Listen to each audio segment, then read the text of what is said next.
Hello, everybody. This is JeffMara podcast, episode 8, I believe. And this podcast was created live on Facebook and Twitch, and then created into an audio podcast for you. So today we have Alexis Flor. She's author of the 6 Weeks dating program called Connecting to Love, and she's a professional dating coach. And tonight we'll be discussing the 5 problems that stop you from dating now. So welcome, Alexis, and thanks for joining us. Thank you. And actually, I go by Alex Flor, so everything on social media is Alex. Okay, okay, great. Yeah. And so I should be calling you Alex? Yeah, that'd be great. All a right, little confusing, but it's okay. Perfect. All right, Alex. So tell us about your background and how did you become a dating coach? Yeah, so it's really interesting. I got married at 18. My first ex-husband and I grew up together in the same town, known each other since we were 6, and it just seemed like the right thing to do, you know, the thing that you did. We were both religious, and you know, kind of lo and behold, it didn't work out. So wow. I think so. So I was single when I was 21 or 22, divorced. Didn't do a lot of dating. I had 2 kids, 2 babies. And so I kind of was just really looking for stability. And, I got married at 18 because I wanted a family and my home life wasn't the most stable. Right. So, looking back on it now, retrospectively, that's what I was looking for always, was like a family, someone that I could take care of and they could take care of me. Right. And got into a relationship again really quickly, got pregnant, got married, and then was divorced by 27. Okay. So that one lasted longer. Yeah, the marriage did. The actual relationship was about the same time, like about 5.5 years. Okay. So, but again, I had 2 more kids out of it. So I have 4 amazing, wonderful children. But at 27, I didn't know myself. Right. And so I went through a lot of, I guess you could call them phases, but it's like kind of experimentation. And, granted, that's not the best thing to do when you have small children. But I think at the time, I kind of found myself like divorced, feeling like, I was a failure. I had failed. I didn't know how to date. I didn't know what I wanted out of life, because I had wanted a family both of these times. And while, I got my wonderful children, I hadn't gotten any, partnership. Right. And it's mainly because I didn't know what I was looking for. So I went through a lot of, experimenting with who I was and the kind of person that I wanted to be, things that I think typically people go through when they're, end of adolescence and early adulthood. I was experiencing at the end of my 20s. And, I had a lot of unsuccessful dating, and I had a relationship that also, wasn't successful. And so after that third, long-term relationship ended, I really just realized I need to figure out what it is that I want in life, what I need from a partner, because that was something I think that maybe myself and a lot of women, and maybe, just people in general, especially if you don't have a lot of experience knowing yourself, you think you can change. Right. Either the person will change for you or you can change for them, so you can make it work. And I realized, I needed to know myself first and know the needs and the wants of the relationship that I was looking for, so that I didn't waste my time dating people who, ultimately would kind of be in the same effect as those prior relationships, where it's just not going to work out because they didn't want the same things as me, or they didn't even know that I wanted them, because I kept those things to myself, and that built up so much resentment. I was afraid to be vulnerable. I was afraid to be open. And so my program that I wrote, Connecting You to Love, 6-week program, it's really, the way I describe it is like a love letter to myself. Okay. A letter saying like, Alex, you have to know yourself first. And so that's kind of the tagline of it is, know yourself, love yourself, find someone. Mm-hmm. So that was like the whole idea of it was I asked myself all kinds of questions. And within the program, I asked lots of questions. Like we talk about, sexual orientation, relationship orientation, in regards to like, are you strictly monogamous? Are you strictly open or polyamorous, or, all these different kinds of relationship orientations that there are that I think people don't really talk about a lot of times. And then, what kind of lifestyle do you want? Do you want a life with children? Do you want a life without children? Do you want a life where you travel? Do you want a life where you live in the suburbs and kind of it's routine all the time? Mm-hmm. And so it's just like a lot of introspection. It's really getting to know everything about yourself and who you are, mm-hmm. so that not only when you meet someone, you have expectations of them, but you also have expectations of yourself. Keep yourself honest. Right. And you're vulnerable with them about that honesty. And so, it's the way that program is designed is it's 6 weeks. You get one workbook per week. And there's all different kinds of things you can do in it. Like you can write in it like journal style, but you can color, you can doodle, you can, there's little like fill in activities. And so I just designed it like, what would I want if I was really looking into, if I had a book that was kind of not telling me what to do, because that's another thing is there's a lot of dating and relationship material out there that's kind of telling you what a relationship should be or what this should look like. And instead of asking you, what should your relationship be? What should your relationship look like? And so that's really what the program's about. And yeah, again, it was just a big love letter to myself, very much like, I needed this for myself. And I realized as I started talking to people and showing people what I had written, it took me about 6 months to write it. So many people need this. It's almost like, you get licenses all the time for all different kinds of things. So licenses, certifications, mm-hmm. degrees.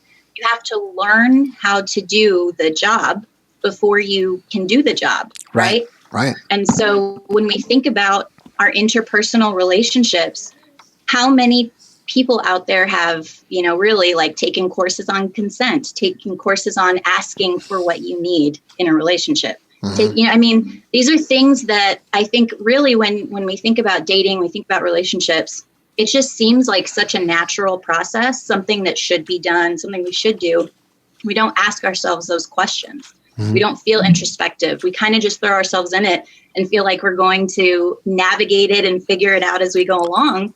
And obviously, it's difficult to date. It's difficult to date online. When mm-hmm. you get a relationship, it's difficult to maintain that relationship. Mm-hmm. And a lot of times down the road, when you've already invested your time, your money, your efforts, and your heart, that's when these vulnerable things start to come out. That's when these like, oh, actually, this makes me uncomfortable. This is what I actually need. Mm-hmm. And you start finding that person, may not be able to accommodate you for that. And you kind of think, well, I don't want to go back to dating. I don't want to have to do this process all over again. Right. So you start settling, but then you become resentful. And that's just killer for the relationship. You have a breakdown in communication. A lot mm-hmm. of times there's a breakdown in affection. Mm-hmm. And so it's just kind of like, if that's what I really set out to do, is if I could teach people, take what I learned, mm-hmm. and if I could teach people that, then before they even go out on that first date, they can already have all the answers to these questions, and they can practice. That's a big part of it too, of the program, is practicing how to present these things in a way that can be receptive to, and that someone can say, the other person, they can say, yeah, actually, I would really like that. Or no, that doesn't sound like me. That doesn't sound like something I want for my life. Right. So do you, let me kind of backtrack here. Now, first of all, you got married at 18, and was he the only guy that you ever dated? So I did have some boyfriends in high school, but I was raised Catholic, mm-hmm. and I was extremely I was hardcore Catholic. I've always done lots of research, and I've always been very interested in whatever is, my mind is set, I throw myself into it. So I actually in high school studied to be a Catholic apologist. I don't know what that is.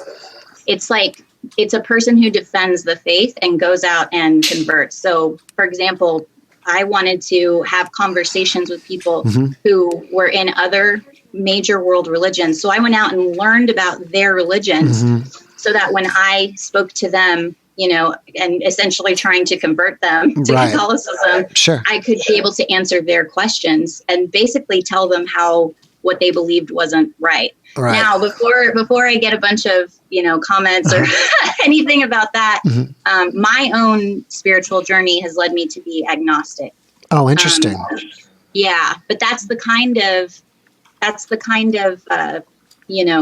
person I was back then. I was a virgin when I got married, and that was like super. I mean, now I don't really believe in virginity, but at the time that was where my mind was. So I was very, very dedicated, and I was like, no, this is what you do. If I don't get married at 18 and have a family and procreate for God, I'm going to become a nun. Basically where I was at that time. Well, also, as far as I know, I think medically your brain is not completely formed or grown until you're 25. And I believe that may be the reason insurance rates on your car don't go down until you're 25. Do you think that maybe perhaps no one should even get married until they're 25 because they're really not fully grown on their brain? That's one question. And the second one you can follow it up with is, at what age do you think that you will really know who you are for then to decide who you want to date? You know what I mean? Yeah. So those are really very interesting questions. I think there's always going to be outliers. There's always going to be, those couples who got married young and for whatever reason, they make it and they're happy. Right. And it's great. And they're together until they pass away. You know, I mean, but I think generally speaking, people who have been in situations like mine, for the most part, seem to have a really, really difficult time making their relationship work. And just from what I've seen, it seems like they either kind of fall into this pattern of, acceptance and maybe resentment, but they're okay with that because they don't really know anything different. Or that, they're like me and they break up because they just can't handle, what it is that they've put themselves into. It's not what they thought or what they expected it was going to be like. Right. And as to the second question, I don't know if there's like a certain age. I think that, again, if we were able to really look at who we are really and, do this kind of coursework almost, kind of like a certification for being mature enough to, introduce your life and yourself into another person. We wouldn't have so many of the issues that we have now, like all the Me Too, everything that's come up recently, even more recently than that. You hear, maybe because I'm in my field and that's the research I do, but I've heard so many stories about people who've been in quarantine, couples who've really, really struggled and have really had to ask themselves these questions of, is this actually what I want? Because I don't even know if I can be around this person, and that's kind of an isolated thing, although that depends on what the future holds for us and coronavirus and all that. But I mean, it seems like there's also all different kinds of stressors on a relationship as well. And what I was always taught was that, no, especially as a woman, and this is interesting too, because gender roles are, even though as a society in the United States, we kind of try to move away from traditional gender roles. And you can see that in a lot of, our society and our cultural aspects that we have now. But even gender roles, I know for myself as a woman and a Hispanic woman, I was taught from a very early age that I'm the one who's supposed to be cleaning. I'm the one who's supposed to be taking care of the kids. I'm the one who's supposed to be cooking. If something bothers me, I'm supposed to swallow it. Right. I'm supposed to persevere. And especially then when you add religion and God into it, that's another stressor because it's well, what makes God happy? Well, raising children and being a family for God and projecting that to other people. And, and so it's just kind of well, you either have to put this face on for people in your relationship or outside of your relationship and present this happy relationship, or you have to like really look inside yourself and ask, is this what I want? And that's difficult because if you're already in a situation where you're, legally bound to somebody, there's so many issues of like, will I be financially stable if I leave? How can I support, my kids if I'm on a single income now? Or how can I be there emotionally for, myself or my, friends or my children or whoever, if I'm going through this very stressful emotional process of uncoupling, of leaving this situation,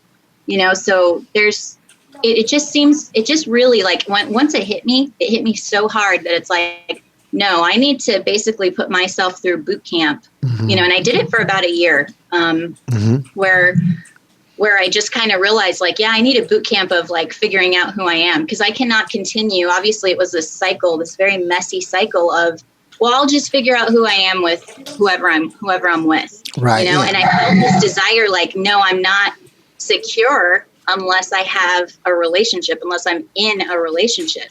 And I had to ask myself, well, where does that come from? And what is it that I'm actually missing, or I don't know about myself yet that makes me feel incapable of being single?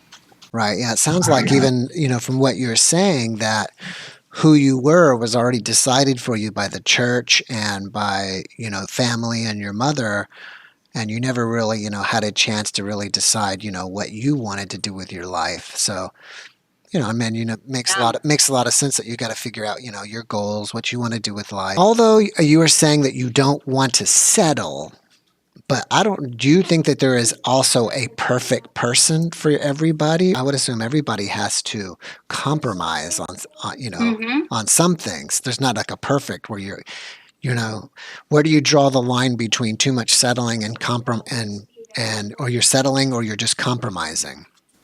So I don't know if you've heard of Dan Savage. He's a sex dating and relationship coach.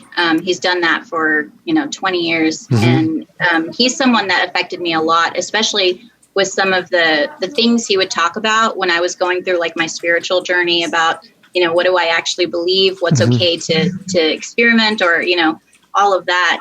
It was provocative for sure, but so many things resonated with me. And one of the things that he always says is pay to play. Like if you're at an amusement park and you want to ride a certain ride, you got to pay the entrance fee to get in, right? Sure. And so he likens that to relationships and saying like, look, obviously you have to know what's healthy for you and what isn't. And if you are in a situation where your mental health, your emotional health, and especially also if your physical health or physical safety is compromised, that's not a situation where you should be settling. Right. But if you're able to recognize that and you feel healthy and you know that this is a healthy situation, there's just these things that I don't really like that much.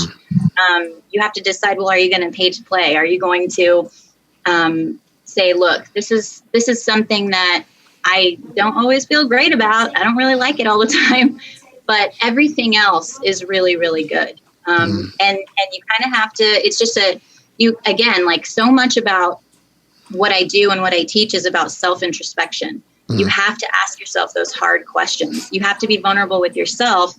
And if you cannot be vulnerable and honest with your partner about your doubts, about the questions of your life and what you want, about things that are changing within you, you shouldn't be with that person anyway. And that would definitely be a really big red flag as far as like, should I leave or should I go? Should I settle about these little things? If you can't even talk to your partner about those things, you shouldn't be in that situation. Right.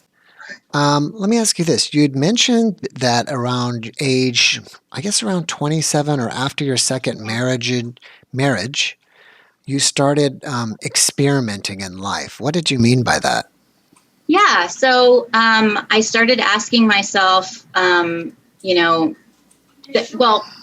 guess there was a lot of things coming out of the time, like gay rights had just been, like gay marriage had just been legalized. And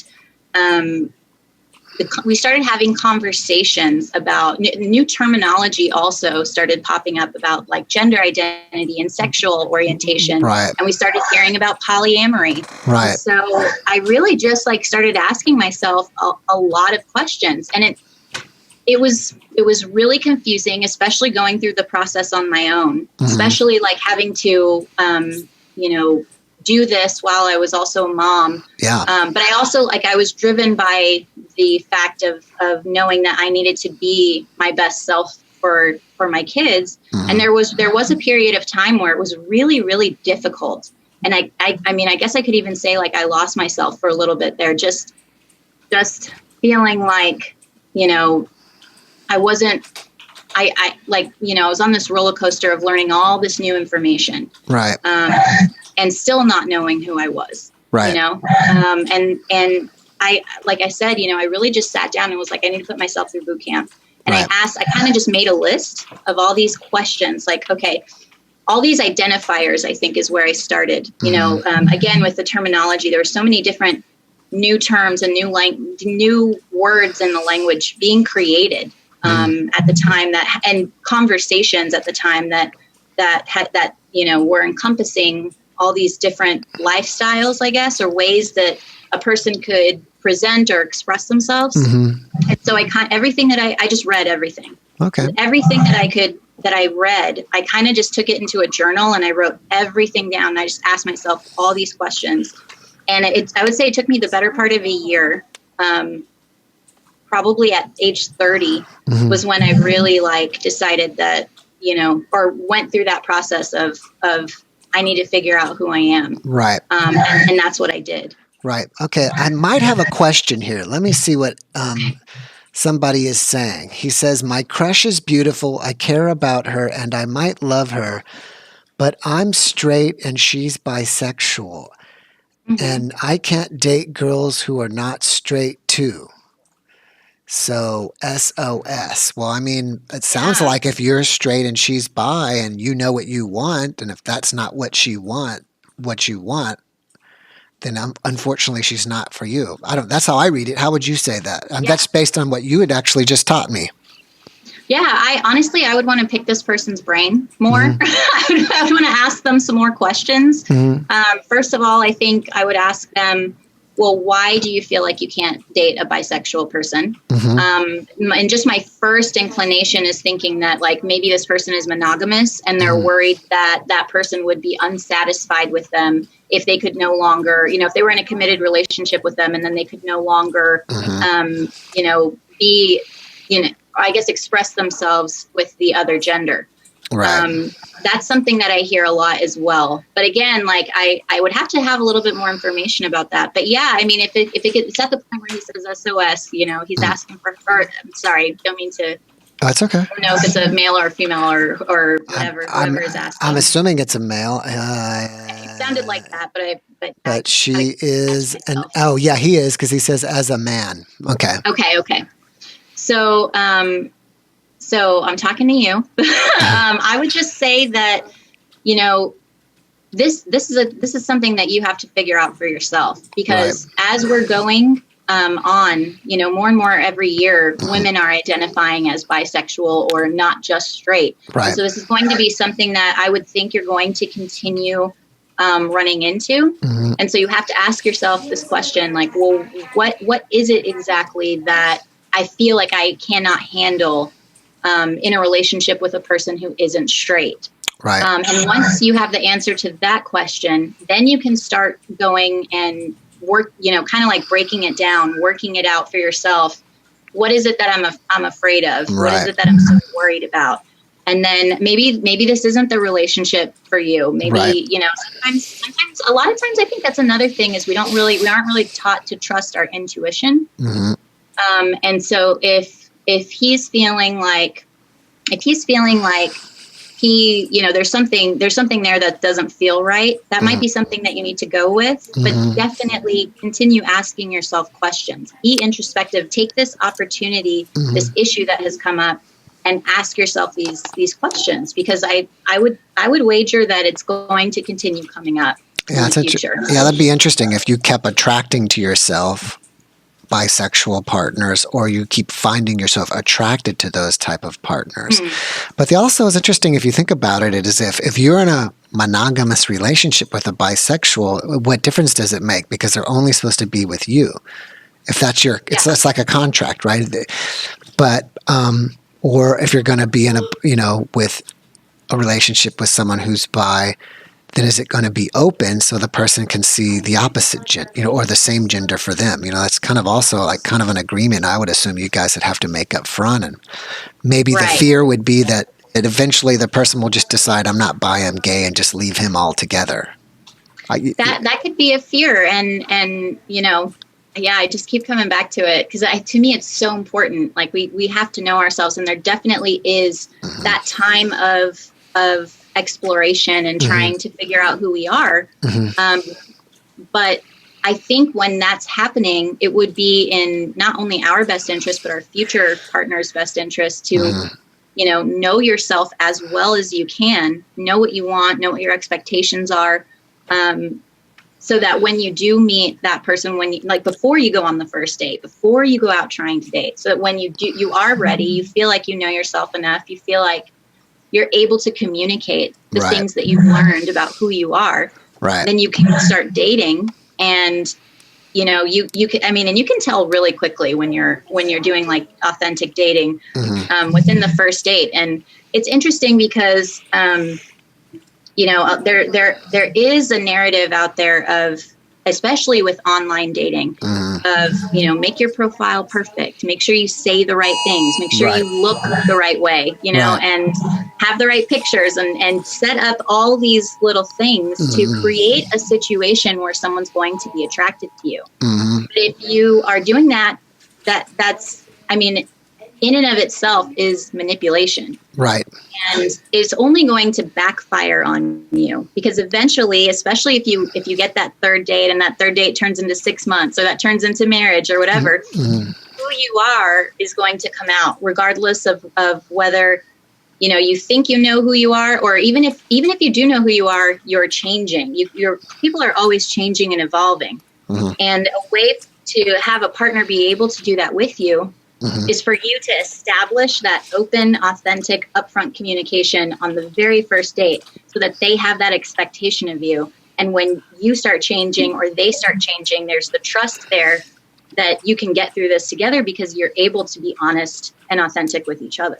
Right. Now let's shift gears a little bit, because I feel like most of your work and what you do is help people discover who they are. And once they not only discover who they are, but discover what they want, right? That's kind of, would you say, I would assume that's the majority of you do. But once you've discovered yourself and discover what you want, do you go beyond that? Like, do you have, tips for dating and tips for, like for example, just for example, like what would be your ideal first date? Yeah. Okay. So my ideal first date. So I had to practice this a lot. Whenever I was dating, it was always a source of contention for me to have to talk about my past. Right. Because the way that I viewed myself, again, like I was saying in the beginning, was I was a failure. I was a failure at relationships. I was especially a failure at marriage. Right. And also that I had children. So that was something that I really had to overcome and practice saying on the first date, practice bringing it up. And so when you ask me what my ideal first date is, ideally I would run through it perfectly, say, this is exactly, what my life is. This is my situation right now. And if you're ready, if this is something that you feel like you can handle and you can take on, like, let's talk about it. Ideally, they would be like, oh, yeah, like, I'm glad that you're honest. I'm glad that you're open with, and there was a date actually where that the guy was really great. And, this was while I was figuring all this out for myself. And I think it was like the second date or the third date. And I'd been feeling so much anxiety about telling him about my marriage and my past marriages and my children. And I told him on like the third date. And I asked, well, how do you feel about that? What do you think about it? We seem to click really well. And he said, I think if you had waited one more date, I would have said, no, I'm out of here. I'm not, I'm not open to this, because I wouldn't have felt like you're honest with me about these things. Right. And we actually ended up dating a little bit longer. He was a wonderful, wonderful person. But, there were other things that didn't work out. Like he was very committed to, he was a partner in a financial firm, and also like very committed to like his workout routine, and it's just not where I was at the time. Right. My ideal date would be someone responds really well to me when I tell them all of those things. Right. And typically we're at a coffee shop. Oh, okay, that's good. That's good to know. I got a question from a Gamer Girl, and I think she came to the stream late, but she just wanted to know what what are your certifications? Are you a certified coach or therapist? So I'm definitely not a therapist, and that's something that I tell people, right at the beginning, all the time. I'm not a therapist, and as far as dating certifications go, there are some certifications out there that are for dating coaches, but they're more like matchmakers. Very different than what I do. Right. So I kind of felt like being in this industry, which is successful, and like matchmaker industry has been around for a long time. But what I was trying to do specifically didn't really exist. So I actually ended up writing a certification program. And like I said, my program that I use for my clients is basically like a love letter to myself. I put myself through that program as well. Right. But yeah, I wrote a certification program for other people who would want to do, coaching, dating coaching, which is like what you were saying. It's more about getting people ready to date. Yes. Well, I kind of like that. Instead of letting somebody certify you, you become the certifier, and and they certify you. All right. So, what is your opinion of websites like? And this is from another guest on Twitch. What are your opinions of dating sites like Match, Tinder, and those other ones? And so, I assume they would be useful at some point, right? So I think it can be useful to the extent that they ask you questions, and there is some introspection process there. And again, that depends on which sites you're using. I know Match, or not Match, like OkCupid, for example, has like thousands and thousands of questions that you can ask yourself and reply to. Yeah. And that was like 5 years ago whenever I tried that out for myself. Oh, okay. But I think it does depend on the dating website and the dating app that you're using too. And if you are discerning, like I want to get out there and I'm going to use dating apps because that's what's convenient for me right now, you have to really do your research, and you have to know which dating sites is it that are going to serve you best, your personality and the kind of people that you want to attract. Right. So, and there's so many sites out there. Again, I wouldn't just say like get on what is ever what's most popular at the time. You really need to do your research. You really need to figure out like what are the demographics that this website is trying to serve. What is it that I'm looking for in a partner, and is that represented well in this, this pool, in this dating app? And then also, do some research on like, what are their success rates? If they have, if they're a good app and they've been around for a while, or, they have been making matches. Most companies will post those kinds of things. Oh, okay. And so I think that's very important. And just make sure that they are, like, I would say, make sure they are asking you questions that you find are meaningful to you, because if they're asking you those questions, they're going to be asking the other person those questions. Right. Okay. And speaking of questions, and this can go with your first date or with your profile. Can you give out? Is it possible that you put up too much information up front at first, like either on your profile or on a first date, that just scares someone away? And or if that's true, do you have any just tips that you would have on putting on a profile to make you either I guess to make you either more attractive or to make you, Mm-hmm. help you find someone that you're really looking for? Yeah. So again, I would say how like too much information. It depends on like the website, the dating site that you're putting your profile on. There's a lot of platforms that the profile template that they have calls for a lot of information. And again, if people are open and honest about what they want and what they're looking for in a partner, a lot of people will say like, don't be so open or don't write paragraphs. Well, Right.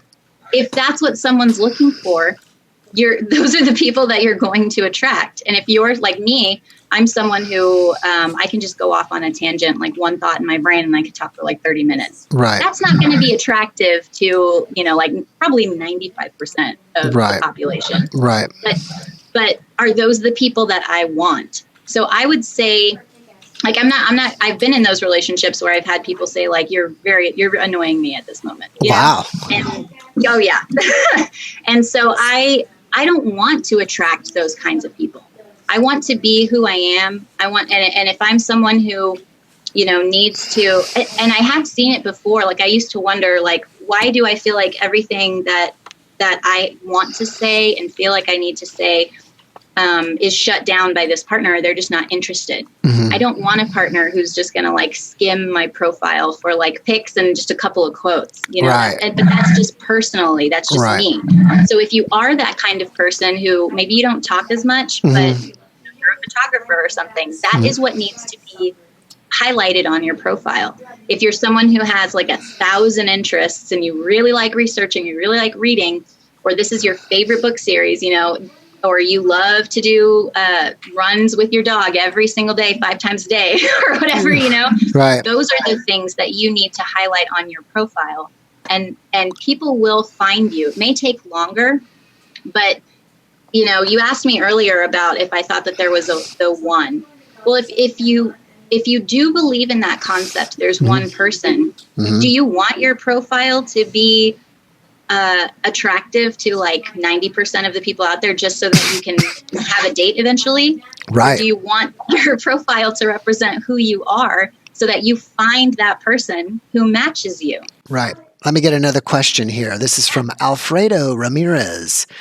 What do you recommend for dating late in life?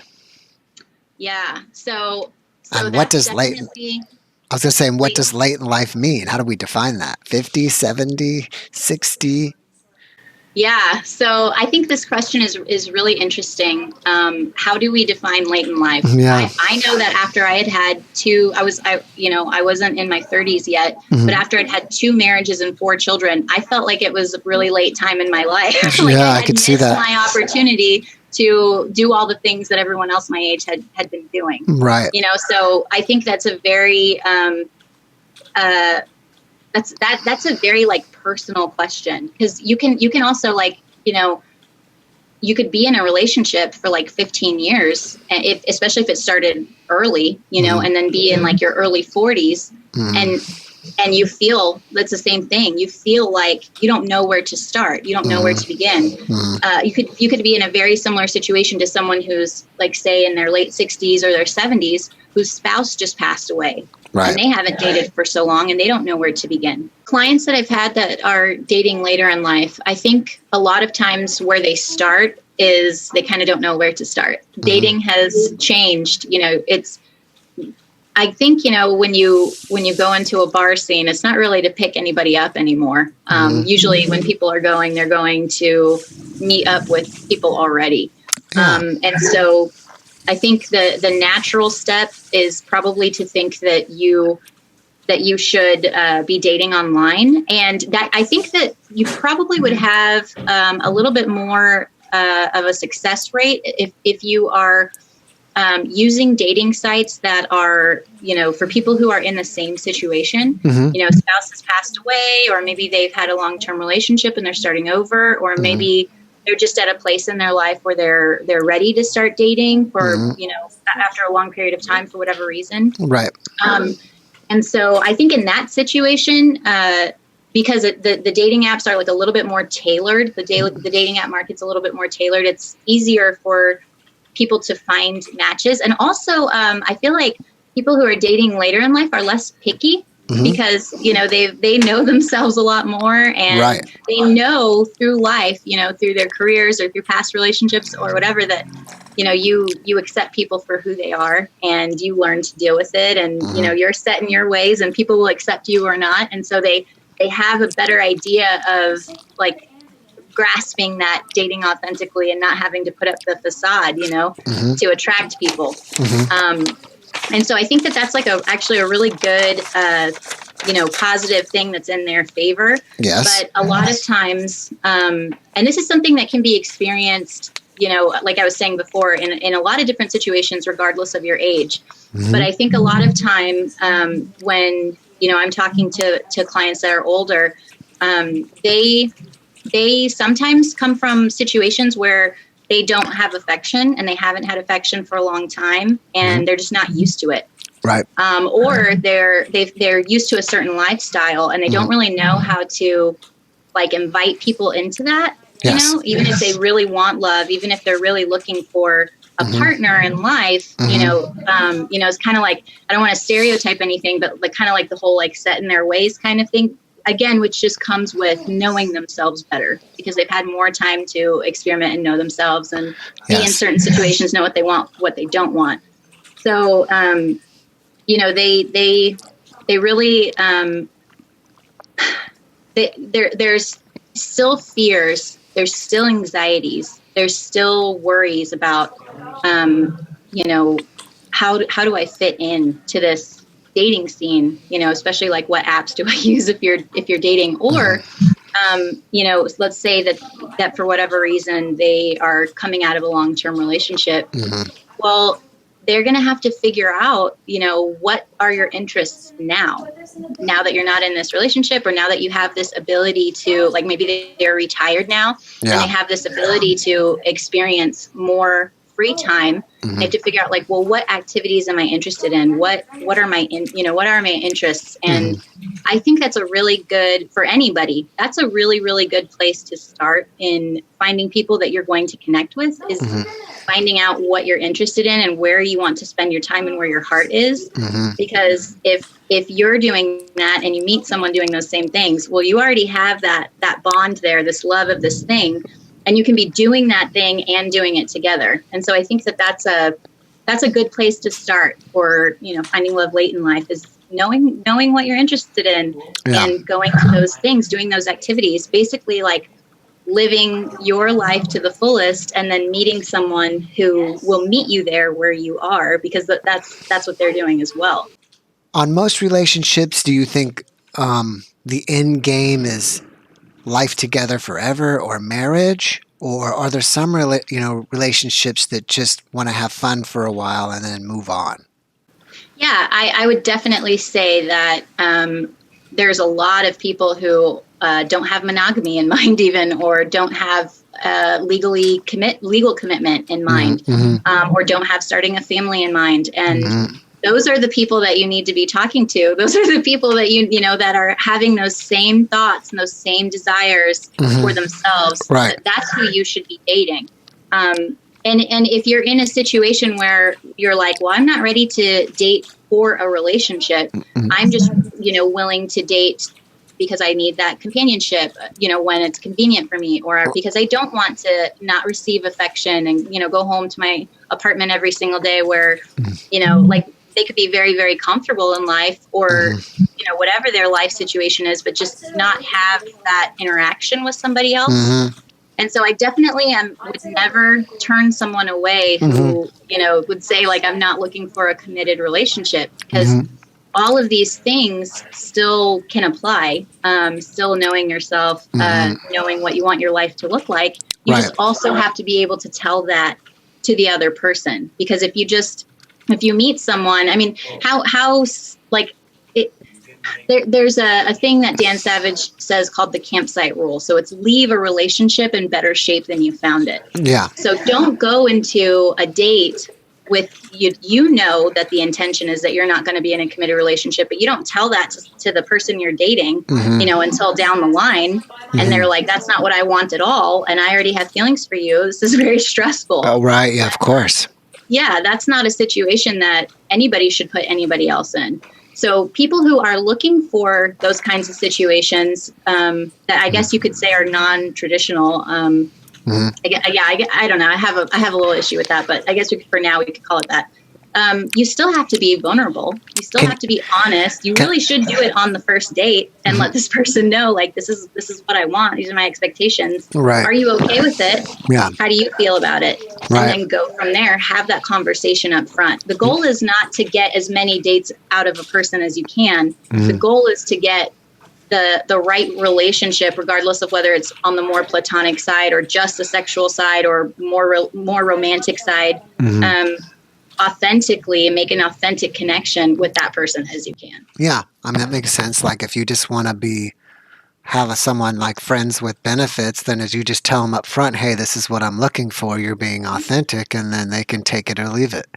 Yeah, and that doesn't waste your time either. Yeah, and everybody's being honest up front, and everybody, Yeah. and that's just is what it is. All right, I've got another question here. What do you think about what do you think about dating outside of your race? Oh, okay. This is interesting. So I would say that we as people cannot really control who we are attracted to. That's something that I really believe in. And there are real factors that are involved as far as culturally. If your cultures are different, if your backgrounds are different, the way your families communicate. So, like, for example, my background is Mexican, and I grew up hearing people yell at each other a lot and be very, not just angry, but I mean, they're joking. They're very loud. We're not quiet people who sit and eat very quietly or very loud. And that's not always going to jive with, someone who's not from that culture, doesn't have that understanding, doesn't have that experience. That doesn't mean that they can't learn. That doesn't mean that, you can't tone it down, especially if that's something that you want, if that's something that bothered you growing up. People can make different situations work, but I think you have to understand, especially if like, for example, if you're not a minority and you're in a relationship with a person of color, you should really do your research about, talk to them first about what it was like for them growing up. What are some of the things that they've experienced, as far as racism or prejudice. And do some research in that. There's literally like more books than you could read in your lifetime about racism and all different on all different kinds of racism backgrounds. And that's I mean, I've been called racial slurs before as well, because I guess like I said, I don't believe you can really like or direct yourself to be attracted to certain kinds of people or whatever. You find your people who are attractive to you, they're just attractive to you. And I've been in situations in, relationships that are not with other Hispanic people. And I've had some really negative things, slurs even, and just prejudices and stereotypes thrown at me as well. And that's something that you have to learn how to handle as a couple. And even if you cannot relate to your partner, you have to at least be willing to hear them out if they're trying to talk to you about it. Right. If you just want to pretend that those things don't exist, that's not a relationship that's going to work out no matter who you're with. Right. Let me ask you this. I've done some research and reading, and I found it very fascinating. It was about, let me kind of backtrack here and say I agree with you that people cannot control what they're attracted to. And as a generalization, men are attracted to physical beauty, and women are attracted to women are attracted to power, and it doesn't mean like you have to be the president of the United States kind of power, but just strong emotionally, strong mentally, that kind of power, mental strength, more emotional strength. I guess there's some physical strength, but it is not necessarily, when I say power, it's like, a big bodybuilder guy, but just someone Right. who's men who are just leaders, Yeah, they can provide security. alpha males, leaders. Mhm. And this book was, or what I'd reading about was kind of based on why women were attracted to abusive men even. Mm. So do you think that, women are naturally attracted to that and guys are naturally attracted to beauty? And also some of that, it makes it difficult on women because if they're not meeting some guy's beauty standard, then that's, it's tough for them and vice versa. What are your thoughts on all that? Yeah. So my thoughts on that are that a lot of that has to do with society and the way we've been taught from childhood, up until being adults, about what men and women are, the roles they serve, what they should look like. And that comes from our parents, who comes from their parents. That comes from women not having as big of a role in career, and especially like even in tech. Even now, it's something that they still have to really push their way forward to be recognized in. So it's not like this is stuff we're talking about that is in the 50s and is in the past. These are things that we still have to deal with today. But we're like in a really confusing transitioning time where there's a lot of media coming out. There's a lot in certain areas also, because I would say that the society and the culture of surrounding gender roles is definitely affected by the area that you're in. But now we're in this situation where, like, in television shows and articles and with YouTube and like TikTok, like media that's just constantly out, we're seeing such a more diverse idea about what men can be and what women can be. But it's still confusing because that's not how we were raised. I think that, and I can speak for myself, when like I said, I was looking for a family, all these things. What I was looking for was security, because I thought that I wouldn't be able to take care of myself. Right. I thought that it was firstly, I thought that it was my duty. But secondly, I thought I was just incapable of taking care of myself. And if I wanted to have children, I would have to have a husband who could provide for me so that I could stay home and have children and do all these, womanly things that we're taught to do. And I'm sure men are the same way.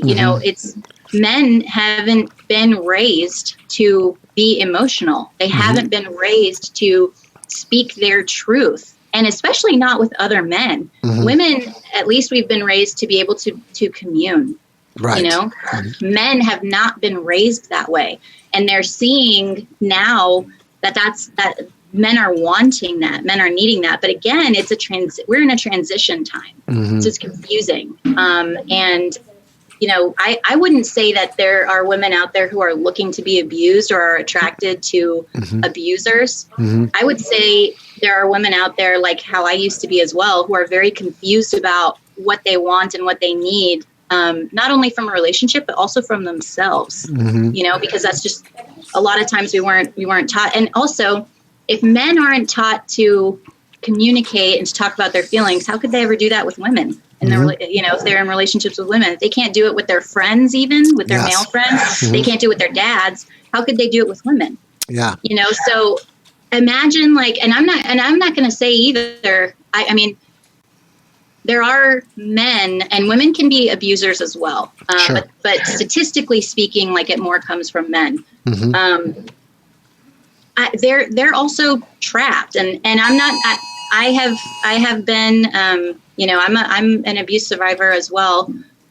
So I'm not trying to make excuses for anyone, but for future generations and for what we're doing now in this transition, if we can allow men to have spaces, like men and women, if men can create spaces for themselves, and women, if they're in relationships, allow men time for that, where they can go and open up and be honest and vent their frustrations and their thoughts.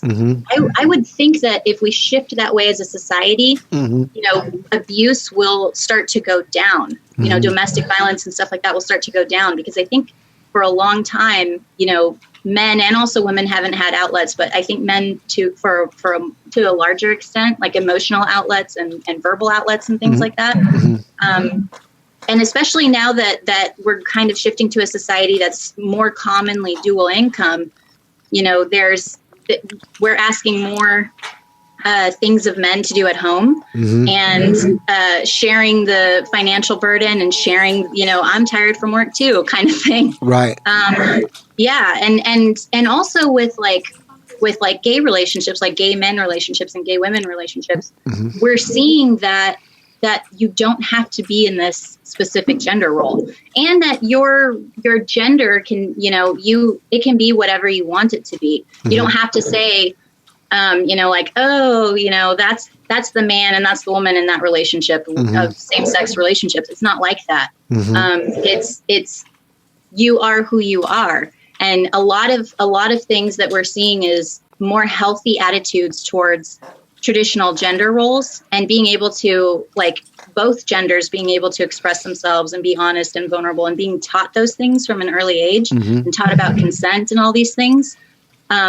And I think we're really going to start to see a shift going forward, as long as that's something we're continuing to embrace, in our culture and our society. Yeah. Do you coach a lot of same-sex couples, and or I don't know if trans people end up being same-sex couples or not, but back to just same-sex couples, do you coach a lot of them? So I don't coach couples at all. That's right. They say that people that are looking for same-sex partners. So I haven't yet, but I've done. This sounds so ridiculous to say. I have a lot of friends. I guess what I would say is I have witnessed a lot of relationships that are same-sex, and I've witnessed a lot of, being in the trans, being around the trans community, also being very loved and accepted, even as a cisgender person, into that community. I haven't had clients that are trans or gay yet at this point. But I think, the cultures are a little bit different. I'm not saying that they also don't need these things, but they have been asking themselves these questions since they were very little. Sure. I would say they're a lot more introspective, and they're a lot more willing to put themselves out there, and maybe even more willing to take risks and know what they want with partners, because they've had to do that, since they were little. They've had to know, who's safe? Am I safe with this person? The way that they think is different than people who haven't had to ask themselves those questions. People who haven't had to have experiences where, they need to evaluate the situation right away. So I think that's a big part of it as well. They have to ask themselves, who am I? It's almost like it's like people who are cis, people who are straight. What is cis, by the way? I'm sorry. Cisgender. Yeah, what is that? Cisgender means that you identify with the gender that you were assigned at birth. Okay. So, for example, I was assigned female at birth, and that's how I identify. So I'm cisgender. Oh, okay. I didn't know there was a terminology for that. Yeah. Okay. So, So, even though I'm a person of color, and I've definitely had to ask myself other kinds of questions, I haven't had to ask myself those questions, because I've never felt like, my gender was different than how people addressed me. But if you can imagine, feeling like that as a child, or an adolescent, and having to ask yourself, like, this feels wrong. Why does it feel wrong? You know, or if you're a gay person who has always been presumed that they were straight because that's just the way it is, or whatever, you know, they've had to ask themselves for a really long time about how they identify and who are they, and just be very introspective. Do you believe in traditional marriage? That's interesting. Are you asking me personally? Yeah. Yeah. So my dad and I have a joke that if I were to get married again, like 3 by 30, 3 by 30? Definitely didn't happen. I am into my 30s at this point, not married for a third time. But you know, that was a little joke that we would say sometimes. But I would say that I'm not opposed to it personally. Right. I don't have the feeling of there's no reason to do it. It's just a piece of paper. I don't feel that. But I also don't see that it's necessary to my situation. I think there are some situations where, you know, having legal marriage is necessary and valid and wanted and desired. And that's just not necessarily for my situation at this time. But also I acknowledge that I can change, and I can change my mind, and maybe I'll find someone that I would like to be married to. But I think for me right now, there's no rush for me to get married. Well, I guess technically, if you're in a monogamous relationship, you're kind of married, and if you're monogamous and living together, then you basically are married. I mean, there's just not really any paperwork involved. But you know, I mean, there's not much difference. But I guess how you know, the paperwork and maybe how you're setting up your finance.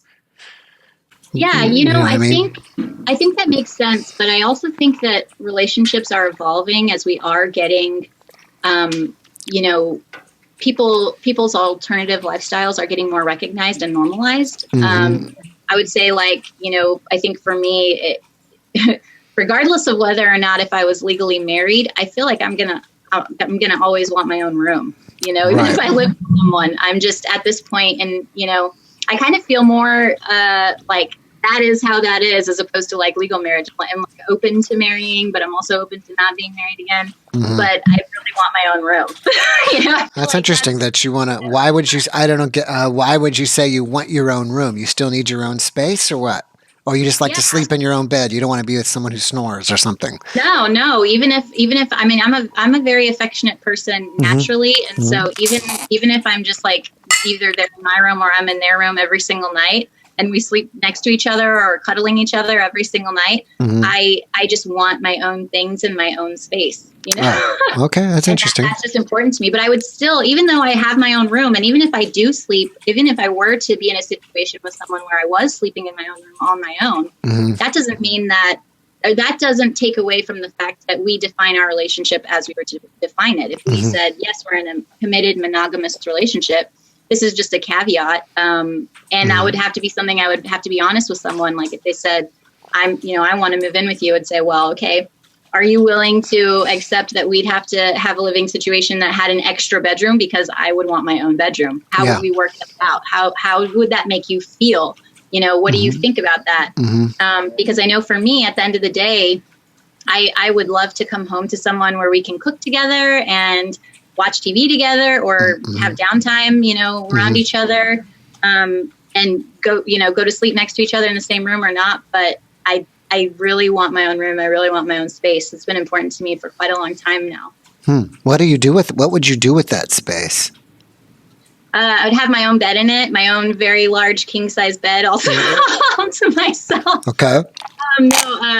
I'd use it for work. I'd use it for my own interests. I'm a very crafty person. I don't want to compromise my personality and the things I like, just to fit into a room with somebody else, you know? Yeah. So I want to make sure that space is guaranteed. It's like you want your own man cave. Yeah, basically. But you want to be able to sleep there too if you want to. Yeah. It sounds like. And if people, if you're in a relationship and you have an argument, I don't want to have to go sleep on the couch. I don't want to send somebody to go sleep on the couch. It'd be great to just be like, hey, I need my own space. And that I found for myself is to actually be a really healthy attribute in relationships, is to be able to say, I need some time, or I need some space. Can I have that? Will you feel okay? You know that I'm not leaving you, or, whatever, but I just need my own space. And then the other person saying, yeah, that's okay. And then, giving each other that and having your own spaces and not feeling displaced as well. I think that's a really big thing also, like, kind of what we're going through right now with COVID and the quarantine. If you have an argument and you can't leave, if you go sleep on the couch or you go sleep wherever, you're in the proverbial doghouse, you feel displaced in your own home. That's not okay. Yeah. So, they have the old saying that it takes a village to raise children. And I think if you go back in time, 1,000 years ago or 2,000 years ago, Northern Europe, Scandinavia, the Viking time, I don't know if there was really traditional even marriage. It was just kind of like people were with each other, not with each other. You don't know whose children was whose. And I think some people believe that marriage was just really ultimately created so how to pass down wealth. Yeah. But what are your feelings now on, because it's become very popular, is polyamorism? It's like the other day I saw right when COVID came out, it said that in the New York Health Department or New York Public Service said that, okay, now during COVID, orgies are not a good thing to be doing right now. So I was like, whoa, what's going on in New York? Yeah. And then, then there was that. Those kind of statements. Yeah, I was surprised at that statement. And I'm 50. I'm assuming you're around 30-ish. So maybe I'm just a generation that I'm like, I'm already an older generation and not, I'm out of it from what younger people are doing now. But, there was that California a congressman or something that she had to step down because it came out she was in a polyamorous relationship. So what are your opinions on that? And, do you coach people that are trying to find that type of relationship? So I definitely would say that stigmas that aren't harming people, just because it's not how you are, it's not how one acts or one behaves or one envisions their life. They think that it's automatically bad. Right. I think that those are not healthy, just as a mindset, and not healthy. If I feel like someone has mindsets like that, very closed-minded, I don't want to be around that person. And so. But I would also say I don't think it's a generational thing. The communities that I have been around and the people that I've gotten to know, I haven't really noticed like too much of a generational gap, except maybe even in maybe there's less younger people, like younger than me, because, people within the last 10 years, I think the book More Than Two, which is kind of about how to do polyamory. It's like a lot of people call it the polyamory Bible. That came out in the early 90s. And so I think the generation that had grown up during that time, which would be like 40s and 50s, had to push a lot and fight a lot and a lot of times be in secrecy. So maybe that might be why you don't see it as much, because it's, in people who are older, because which they exist. It's just that they've had a real fear of losing their families. They've had a real fear of losing their jobs. They've had a real fear of losing their children. They're a stigmatized group, I would say. And so, but like with every generation, it's kind of becoming more and more open. And now I think that people who are probably, I would say like 25 and younger, it's something that they've all heard about already. So it's not even this big like lifestyle change thing, and it's not even something that I think they necessarily feel like they have to go out and seek communities for, which is people who are older than that, they do have to they did have to seek those communities, and they've built like lifelong bonds, friendships, relationships, things like that, because it was more of like a not well known, kind of more keep it a secret kind of thing. But now it's not really that much. It's just honestly for dating, it's just kind of another relationship style. Right. Yeah. And so that's one of the things that I talk to my clients about as well. In the first workbook, as a matter of fact, is how do you feel on a scale, in the first edition of the workbook, I used the Kinsey scale, but I've since then developed like my own scale to include gender identity as well. And like sexual identity, gender identity, relationship orientation, and sexual identity. And also, like the gray scale as far as like a person who like would be like hypersexual versus asexual, so there's a lot of ways that people can express their relationships, and you have to know that about yourself. Right. So that's like in my first workbook, the first week that we do this program, that's what that is. Like you need to ask yourself these questions and figure out like what it is, because you're going to be able to find people, who are, or I guess a better way to say it is you'll be able to find a dating pool. But you have to know if you're a part of that community or not first. Exactly. Yeah. It makes a lot of sense. All right. I don't want to feel like I've left people down, because I did tell people that you're going to give us the 5 problems for that stop people from dating. So let's see. Can you give us the 5 problems that stop people from dating now? Yeah. And actually, I can, if you want, I can, talk about it, or I can read it to you, whatever you think. You can maybe just get you can just kind of give a brief synopsis of each one. Like number 1 is, know who you are. If you don't know I guess, I don't know. I don't know. I'm guessing, what stops people from dating now, maybe not, know. So can you see me? Yeah. Still? Okay. And we've kind of touched on a lot of these. Yeah, I think so too. I'll just run down them. So number 1 is super career success. These are individuals who have put all their resources into making sure that they're financially stable through their career. Okay. Are ready for a family whenever they're ready to have a relationship. But a lot of times this leaves them with little time for dating, little time for committed relationships, and maybe even little time for socializing as well. Yeah. But they're married. Would you say that those people are married to their job? Yeah. And it's not a negative thing. Yeah. Just in a way that they're not practiced at having that social romantic dating interaction. Right.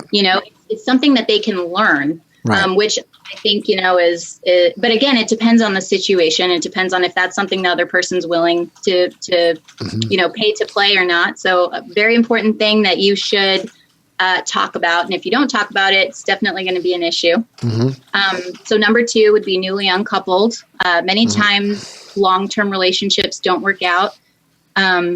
And in these relationships that have just ended, people can experience loneliness or abuse, trauma, lack of affection, being unsure how to communicate, or have negative communication, like learned behaviors.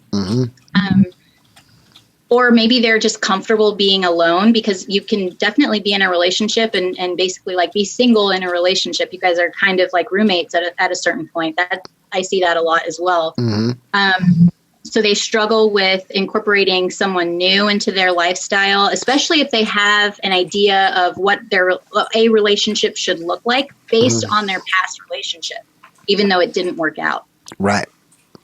And then they have to navigate the dating scene, sometimes with co-parenting and sometimes with kids, Yeah.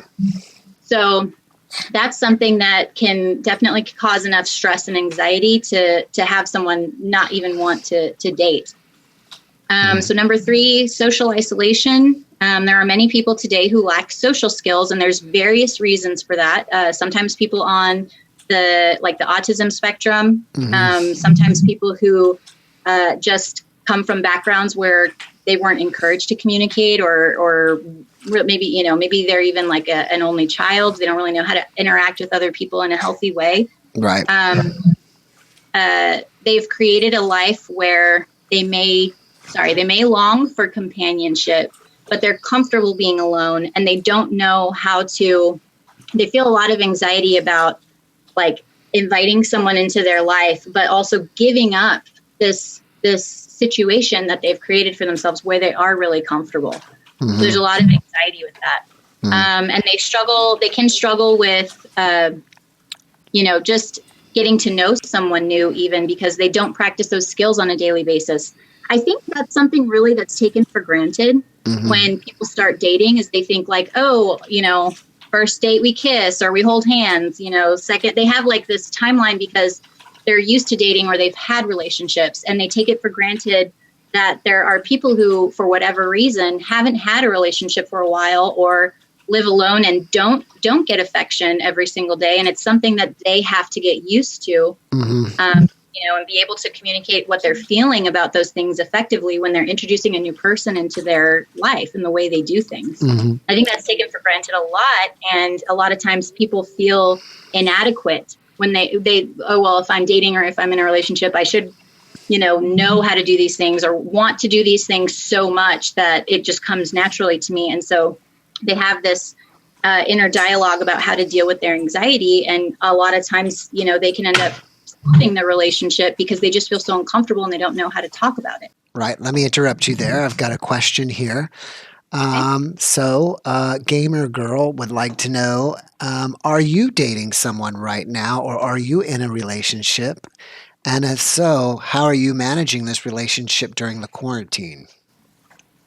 Okay. So that's interesting. So I'm going to say, thank you for that question.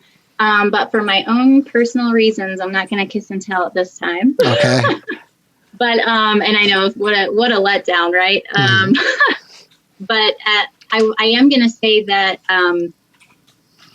there's definitely things that you can do in quarantine to date. And it's unfortunate if you, like say you're an essential worker or you're around people who are immunocompromised or at higher risk, and you just can't risk, being around your partner or people that you were getting to know before.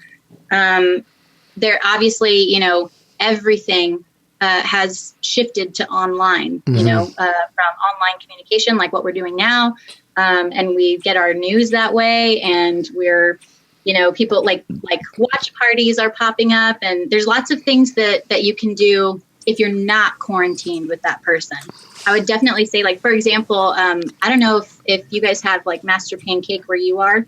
But, I don't even, what is that? I never even heard of that. Like Mystery Science Theater 9000. You know that? That old TV show? Yeah. So it's kind of like that, but it's for movies. So you can go, like, that's an excellent date, in my opinion. Oh. So you can go to Master Pancake, like their Facebook page, and they've been coming out with like movies. They've been on Twitch and Facebook live streaming movies, and they basically just like their old movies and they make fun of them.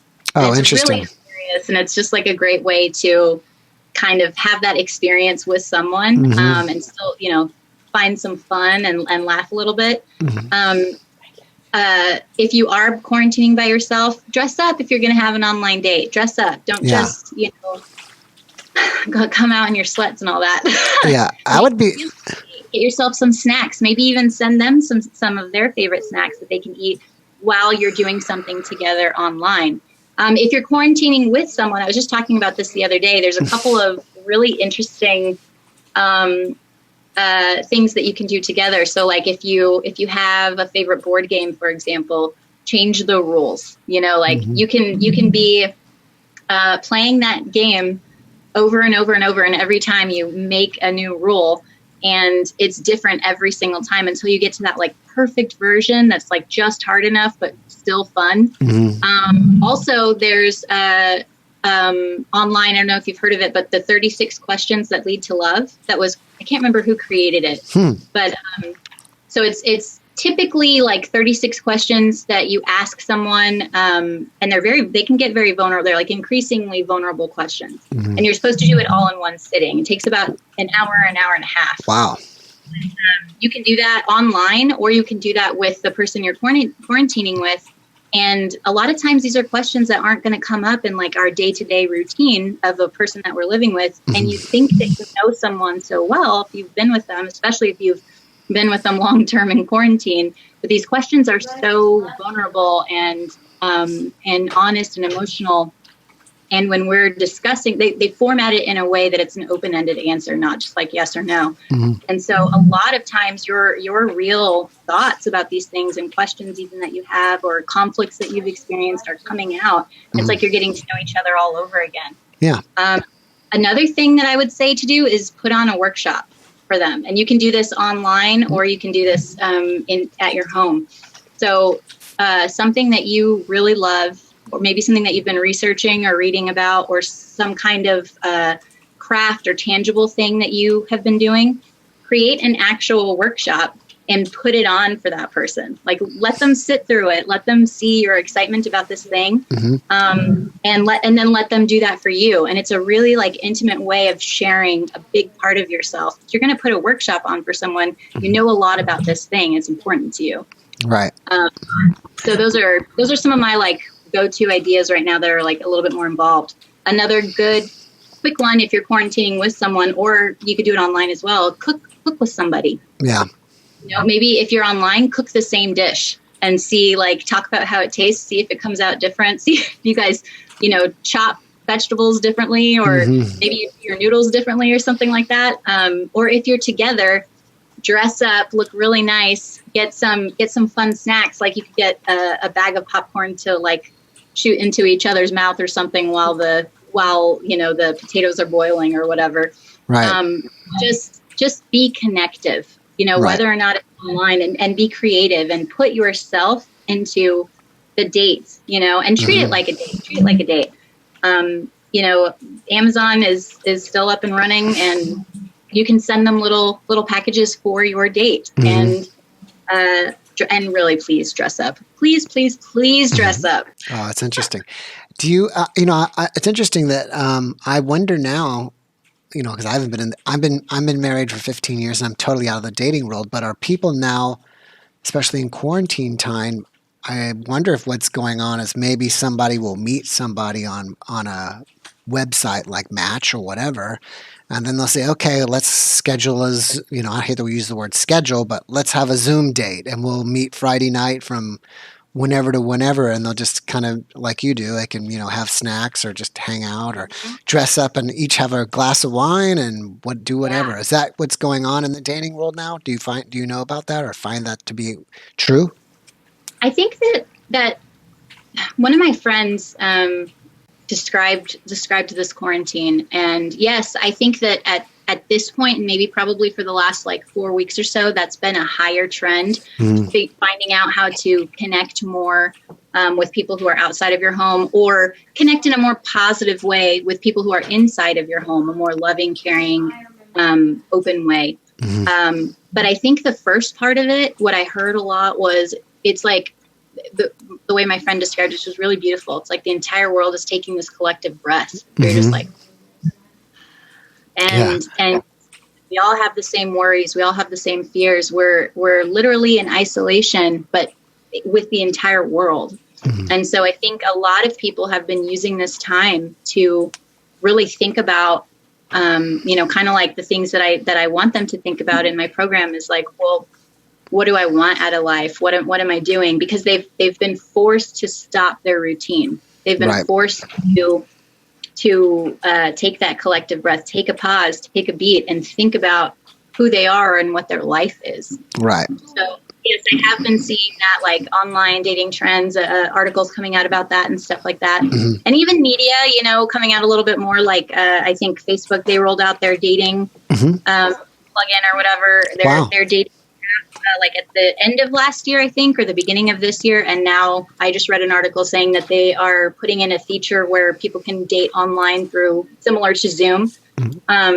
So I think the world is kind of turning more that way out of necessity. But I think at the beginning, it was kind of more like we're individually taking this breath, and now we're moving more towards like, how do we reconnect again? Yeah. All right, I'm sorry I interrupted you. So I know you've got 2 more left of your 5 problems that stop you from dating. Let's get those other 2 in. All right.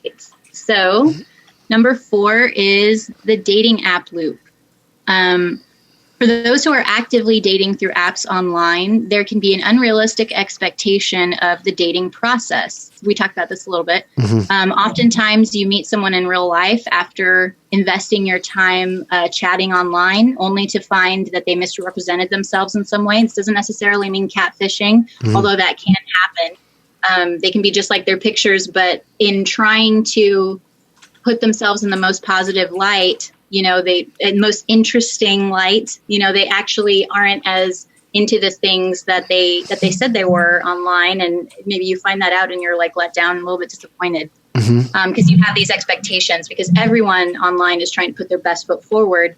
But that can also create kind of like this expectation facade. Like, I thought you were like this, and it turns out you get grumpy, you have bad days, or whatever the flaw is. Because people are so used to not presenting their flaws on their dating profiles, those are things that you end up maybe sometimes even feeling like a little misled or a little cheated. And that can cause a lot of tension in the relationship later on. Sure. And that's if you get to that first meeting or that first date at all. There can be a lot of low self-esteem issues attributed to like online dating, because people are experiencing constant rejection. People are putting out mass messages, the same message to every single person, like copy and paste, and just because they're waiting to see, like, maybe I'll get one back, and if they don't, they're putting out like 50 messages a day or swiping right consistently, even if they're not actually attracted to the person or they don't actually think that they have matching interests. It's like a numbers game for a lot of people. And if you're not getting the numbers you think you should be getting back, that can be a really big blow to your self-esteem, and make you want. I mean, a lot of people just delete their apps, and then like, well, dating's not for me, which is obviously not the experience that you want, but that is like the negative side of dating through apps and dating online a lot of times. Number 5, relationship needs and wants. We talked about this a lot. Authentic dating can come with a lot of anxiety and vulnerability. But the truth is, to have and maintain a successful relationship, you need to know what your needs and wants are before the first date. Being able to look someone in the eye and tell them what you want for your future with a partner is scary, but it prevents you from wasting your time, money, energy on someone who really isn't a good match for you in the long run. Yeah. Okay. So the 5 problems that stop you from dating, because those are all things that can have a negative effect on our thoughts, our emotions. Even it can have, when you start to get into like anxiety or depression or low self-esteem, that can affect us physically as well as those other things. And there's a lot of times people think I'm just not made for dating. I'm just not made for relationships. And actually that's not true. It's just so much time is wasted trying to connect with people who aren't actually a good fit for you. You have like, you're tired, you use that energy to continue going and doing it again, and trying it again. And so that's what, I mean, I guess like wrapping it up or whatever, that's what I'm trying to show people, is that when you know yourself, you can date authentically, you can be open, you can be vulnerable, and practice. A lot of what my workbooks are practicing saying these things, practicing having that conversation, practicing asking for these things, and after they're identified, and so that way you're not in a relationship, you're not dating, and then like 6 months down the road, you find out that it was, I mean, essentially, like, yes, I'm sure that, there were good things or whatever, but essentially you have to start over all over again. And that's draining to your soul. It's not just draining in all these different ways. It's draining to your heart. You, like I was saying at the very beginning, I felt like I was a failure at marriage, failure at relationships. And that did not give me good, positive characteristics to present or offer up to any people that I dated after that, until I realized, I have a lot to offer, but I have to prove that to myself first. And I have to learn how to communicate that to people so that they either accept it or not. Yeah. All right. Well, what is the best way for people to find out more about you? Yeah. So I am on Twitter, and it's kind of hilarious. I have like different handles for everything. but yeah, and I guess I haven't like memorized them yet. Mm-hmm. So pardon me. So they can, how would they, if they want to reach out to you, do they reach out to you on Twitter, on Facebook, on a website?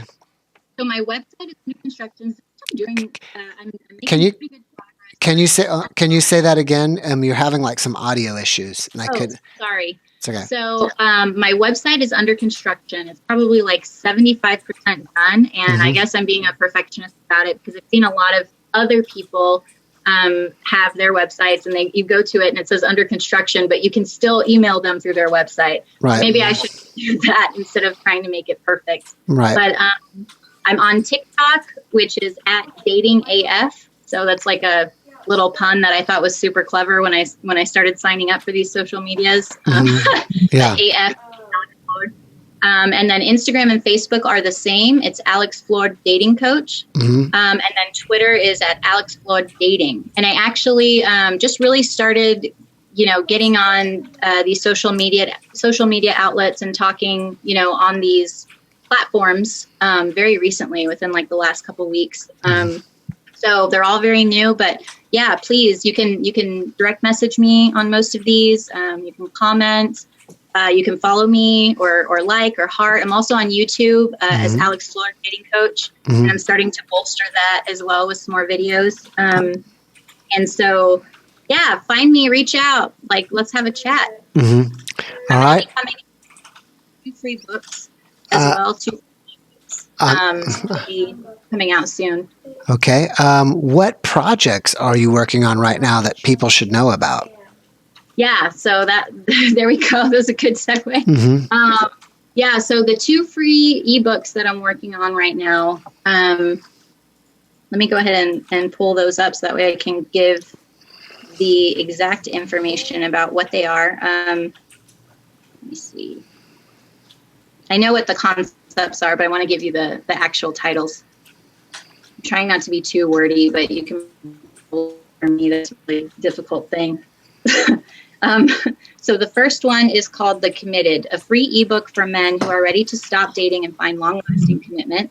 So it's kind of like that same idea of like, what do I need to do to get ready to if you are in a spot where you are ready to have a family, but you haven't started that super career success person or the social isolation person, whichever.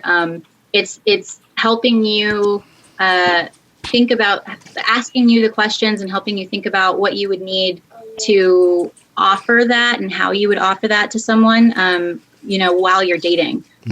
So if you're already ready, you're ready, you want either marriage or you want children or you want just a long-term committed relationship. And then the second one is geared towards women. Let me just pull that up real quick.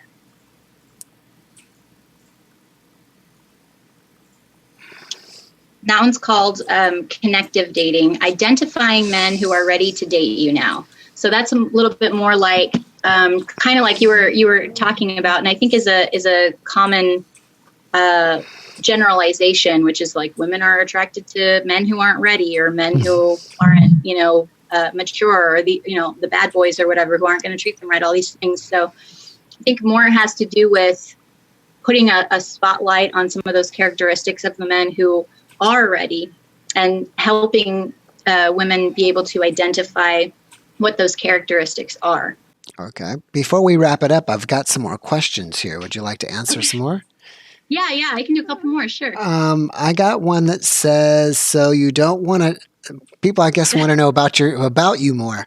They say, it says that you don't want to talk about your current dating situation, but are you authentic with your clients? Like, is this, I guess this woman is trying to say, you're not saying on the podcast what your dating situation is, but if one of your clients asked you, would you give out that information or not? I think that even though like I'm not a therapist, I think it's very important to maintain a certain or I guess not create a conflict of interest. I wouldn't want to say, yes, I'm dating this person who's Right. like this, or I'm in this relationship who's like this, and talk about what my interests are and talk. I mean, that's not the reason why we're there. So Right. it's not a matter of whether I'm authentic or not with those people. It's just that the reason why my clients would be there is so that they can learn how to date, not so that they can learn how to date me. Right. Yeah, that makes sense. And then I guess the only thing I will say to be a little bit more authentic and being very nice about this, I have some pretty nosy exes. Oh. So that's all I have to say about that. Oh, okay. Yeah. I don't know. Who knows? It could be an ex asking these questions. I have no idea. All right. Let's see.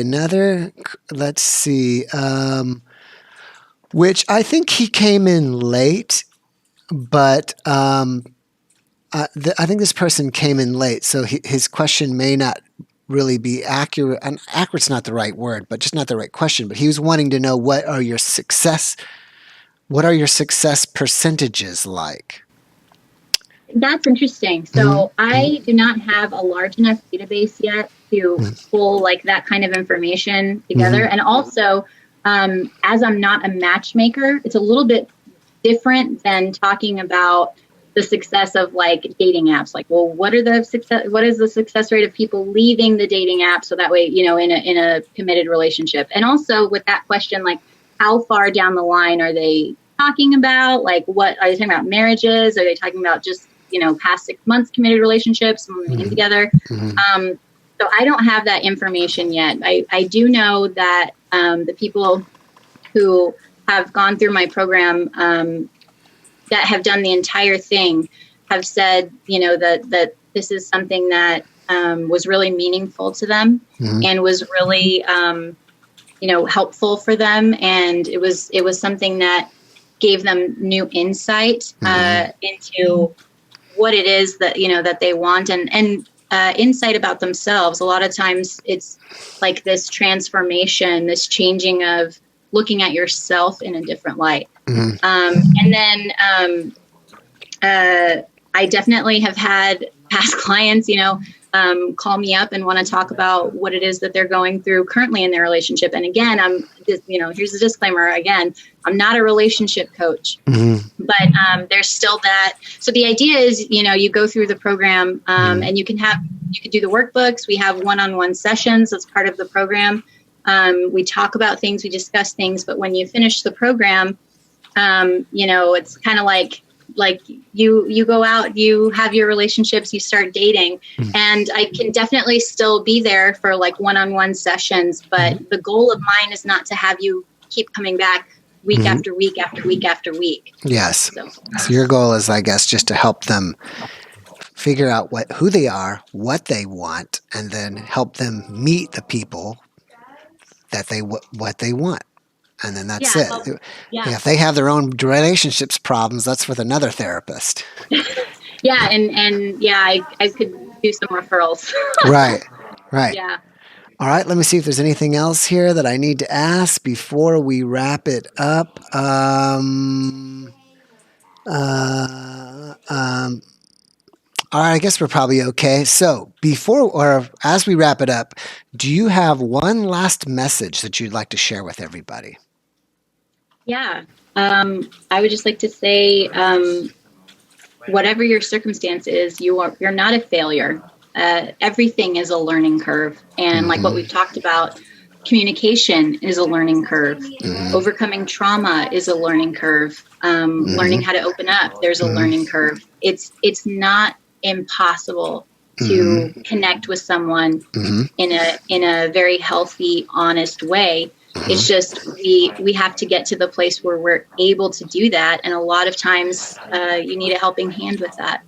But It does not mean that there's anything wrong with you or you're a failure. If you haven't had a relationship for a while, or you're dating, it doesn't work out, or your relationships don't work out, just means that you gotta find that learning curve and then meet someone who can meet you where you're at also. Yeah. That's great. Thank you very much. And thank you so much for joining us and giving, some of your time this evening. I really appreciate it. Yeah, this was awesome. This was my first interview. So thank you so much for coming up with all these thoughtful questions and opening up to the audience to ask questions. What a wonderful format to have. So Yeah. thank you very much. Oh, thank you. And before we go, I want to tell all the Twitch people out there that tomorrow I will be having a podcast with a woman that's a professional bodybuilder in her 60s. Oh, I love that. And she has an amazing body. She's amazingly fit. So I hope you guys come back tomorrow. It'll probably be around the same time, 8 p.m. Central. I think when we're supposed to get started. And she'll be telling you how to work out at home if you can't go to the gym. So, I think that's awesome. So thank you guys for being here with us on Facebook and Twitch. All right, so that's it. That was a great podcast. Thank you so much. Yeah. And I wish you the best. Thank you. I really appreciate it. And thank you all who asked questions and who were here listening. I really appreciate you. All right, have a good evening. You too. Bye-bye. Bye.